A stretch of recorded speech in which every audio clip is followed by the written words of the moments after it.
வாங்கிய கடனை செலுத்த முடியாமல் கடன் சுமை அதிகரித்ததே விவசாயிகள் தற்கொலை செய்து கொள்வதற்கு காரணம் என இந்திய கம்யூனிஸ்ட் கட்சியின் நாடாளுமன்ற உறுப்பினர் டி ராஜா குற்றம் சாட்டியுள்ளார். விவசாயிகள் கடன் சுமையிலிருந்து விடுவிக்க வேண்டும் எனவும் டி ராஜா கோரிக்கை விடுத்தார்.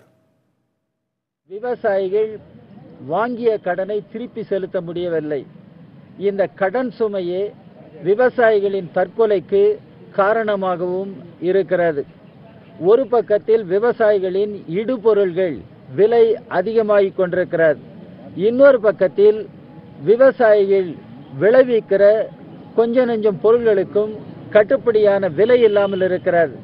விவசாயிகள் கடன் சுமைக்கு ஆளாகி இருக்கிறார்கள்.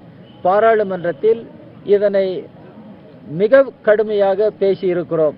விவசாயிகளை கடன் சுமையிலிருந்து காப்பாற்ற வேண்டும், விவசாயிகளின் கடன் தள்ளுபடி செய்யப்பட வேண்டும், கடனின் மீதான வட்டி விகிதம் தள்ளுபடி செய்யப்பட வேண்டும் என்றெல்லாம் பேசியிருக்கிறோம்.